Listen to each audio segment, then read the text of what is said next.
Hello dear friend, आज हम पढ़ाते हैं कैलेंडर।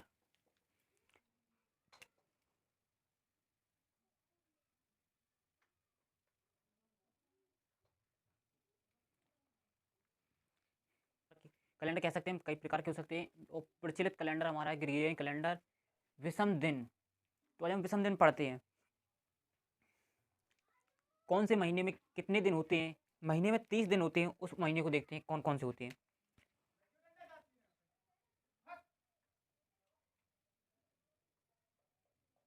30 दिन वाले हम जो महीने हमारे, हम उन सबको देखते हैं कौन कौन से हैं।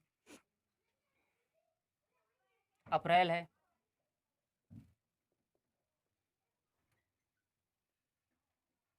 सितंबर है,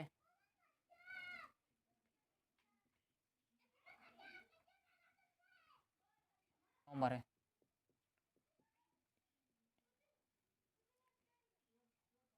तो इनमें हमारे कितने आते हैं? 30 दिन। और 30 दिन को हम ऑड डेज यानी कि विषम दिन, क्या है? विषम दिन।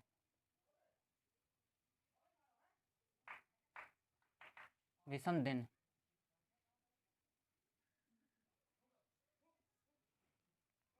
तो हम विषम दिन को देखते हैं। विषम दिन कैसे निकालते हैं? विषम दिन हमारे पास ये 30 है, 30 को विषम दिन निकालेंगे तो हम किसी 7 से डिवाइड करेंगे, क्योंकि एक हफ्ते में 7 दिन होते हैं। इसके बाद वो अपने आप को रिपीट रिपीट करता है, यानी कि कह सकते हैं 7 से डिवाइड करेंगे तो इससे कितना आएगा?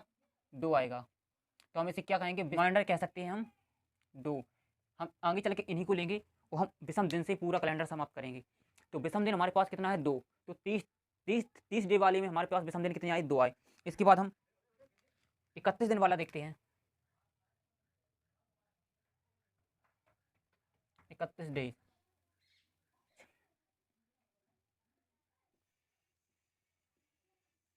जुलाई,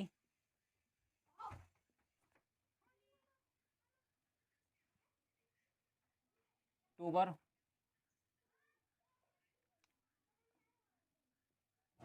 इसमें कितने दिन आते? 31 दिन आते। कितने आते? 31 दिन आते। 31 दिन को हम डिवाइड करेंगे 7 से डिवाइड करने के बाद हमारे पास रिमाइंडर आएगा कितना? 2 आएगा, सॉरी 3। कितना आएगा इसमें? इसमें आएगा हमारे पास 3।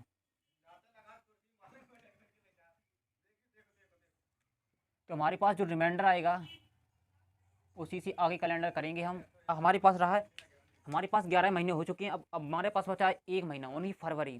क्या है फरवरी? फरवरी 2 प्रकार से होता है, लीप ईयर और साधारण।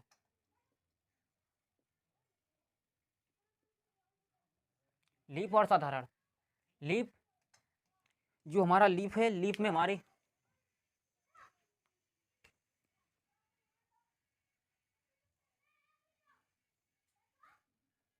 फरवरी, तो फरवरी हम कह सकते हैं लीप और साधारण। तो लीप लीप में हमारे आते 29 दिन। कितने आते? 29 दिन, जो लीप ईयर कहलाती है। और इसमें आता साधारण, साधारण 28 दिन आते हैं। 28 दिन, ठीक है ना? तो यानी कि हम कह सकते हैं इसका रिमाइंडर आता है जो हमारे पास, और 7 से डिवाइड करेंगे तो ये आएगा हमारे पास 0, और ये आएगा हमारे पास कितना? 1। तो हम इसमें रिमाइंडर कह सकते हैं जो हमारा फरवरी का महीना ओनली लीप ईयर में हमारे पास रिमाइंडर बचता है 1। जो रिमाइंडर होता है ऐसे लीप लीप वर्ष में निकलता है। और जो साधारण वर्ष होता है उसमें 0 होता है, यानी कि कोई रिमाइंडर नहीं बचता है, ठीक है ना? तो रिमाइंडर हमारे पास 0 बचा 28 दिन की। तो लीप ईयर में हम कह सकते हैं 1 रिमाइंडर बचेगा, और साधारण वर्ष में 28 यानी कि 0 रिमाइंडर बचेगा, ठीक है ना? हम उन सभी महीनों को देखते हैं जिनमें 30 दिन होते हैं और किसी में 31 दिन होते हैं, और 28 और 29 यानी कि लीप, यानी कि कह सकते हैं हम फरवरी में हमारे 28 और 29 होता है। लीप वर्ष 29 लीप होता है तो 29 तारीख आती है 29 दिन की। और जो साधारण वर्ष होता है उसे 28, यानी फरवरी महीना है हमारा, फरवरी माह। तो हमारे 30 तारीख यानी 30 दिन या 30 डे कह सकते हैं हम। तो हमारे पास कौन कौन से महीने हमारे पास? अप्रैल है, हम कह सकते हैं अप्रैल, और जून, और सितंबर, और हमारे पास नवंबर, ठीक है ना? इसके बाद 31 डे वाला जनवरी, मार्च, मई, जुलाई, अगस्त, अक्टूबर और दिसंबर, ठीक है ना?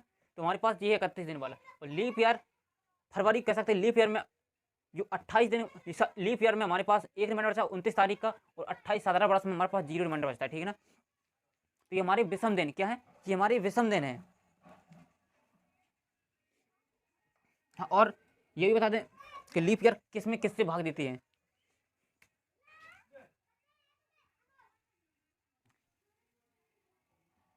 हमारा 2016 है, तो इसे हम भाग देंगे किससे, 4 से, ठीक है ना। किससे देंगे, 4 से। और 2000 इसमें देंगे भाग हम 400 से। लीप वर्ष हम ऐसे पहचानते हैं, और हम इसे आगे समझाएंगे। इस चैप्टर को जो लीप वर्ष में कहाँ कैसे पहचानते हैं, इसे हम अभी थोड़ी देर में समझाएंगे। तो पहले हम कुछ ऐसे सवाल पूछ करते हैं जो सरल हैं, इजी हैं। टॉपिक बाय टॉपिक छोटे से बड़े की ओर चलेंगे, ठीक है ना। छोटे से बड़ी की ओर चलेंगे हम। और एक साधारण वर्ष,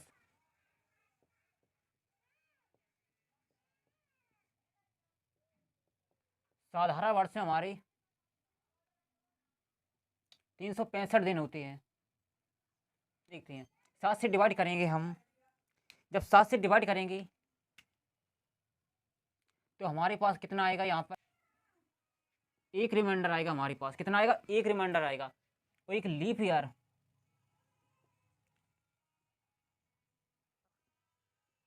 लीप वर्ष में, एक लीप वर्ष में 366 दिन होते हैं, जिसे 7 से डिवाइड करेंगे। इसमें हमारे पास रिमाइंडर आएगा 2। कितना आएगा, 2। तो हम इन्हीं रिमाइंडर से करेंगे पूरा कैलेंडर। क्या करेंगे, पूरा कैलेंडर इन्हीं रिमाइंडर से करेंगे। जो हमारे पास ये रिमाइंडर बचते हैं, इन्हीं से हम पूरा कैलेंडर को सॉल्व करेंगे।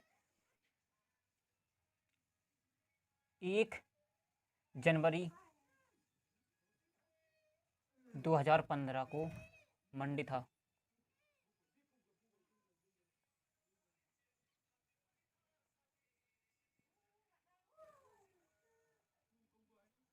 इकतीस दिसंबर 2015 को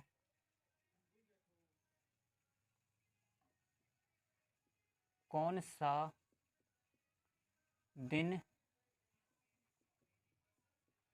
होगा। आपसे कहा गया 1 जनवरी 2015 को मंडे था, तो 31 दिसंबर 2015 को कौन सा दिन होगा, ये कहा गया आपसे।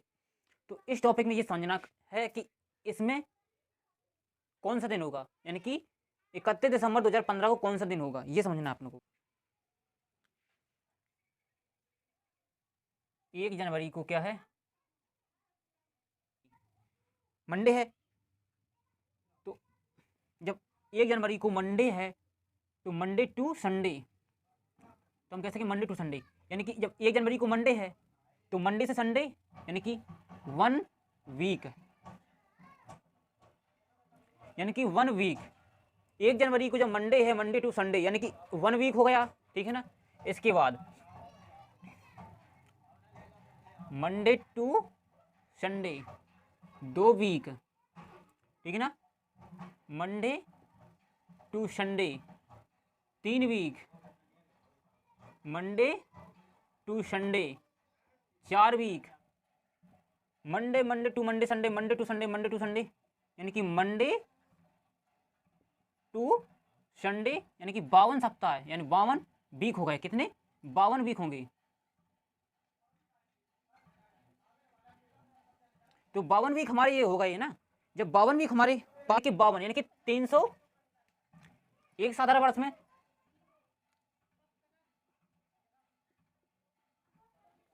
साधारण वर्ष, जब साधारण वर्ष में 365 दिन होते हैं, तो हम कह सकते हैं, यानी कि 52 वीक हो गए या 52 सप्ताह हो गए, तो हम 364 दिन हो कह सकते हैं, 364 दिन कह सकते हैं ना।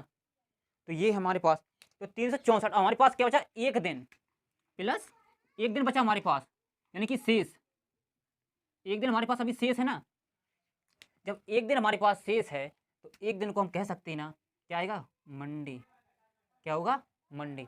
तो वही हम बात समझा रहे हैं। तो जब हमारे पास मंडे आएगा, क्या आएगा, मंडे। तो मंडे टू संडे, यानी कि 52 वीक हो गए हमारे पास, 52 वीक यानी कि 364 दिन हो जाएंगे। तो 1 दिन, यानी कि दिन एक शेष हो गया ना हमारे पास, एक शेष, या हमारे पास एक शेष बचा, तो एक शेष को हम कह सकते हैं ये मंडे आएगा। क्या आएगा? मंडे। क्या आएगा हमारे पास? मंडे। यही हमारा आंसर है। इसमें भी क्या आएगा? मंडे।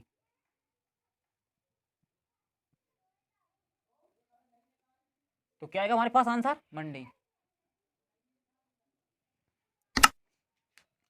तो इस हिसाब से हम कह सकते हैं कि हम एक साधारण वर्ष में जो 1 जनवरी को दिन होगा तो वही हमारा 31 दिसंबर को भी होगा।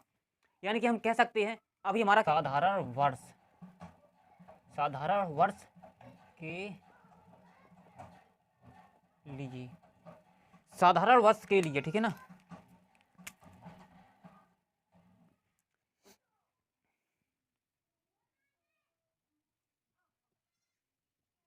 किसी भी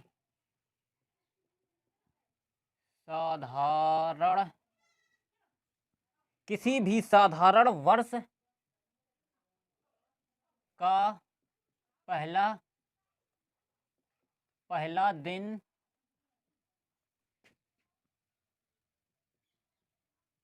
आखिरी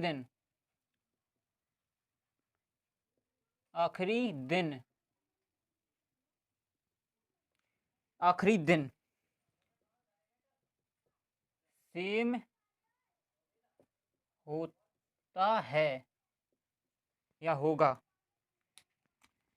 किसी भी साधारण वर्ष का पहला दिन और आखिरी दिन सेम होगा या होता है।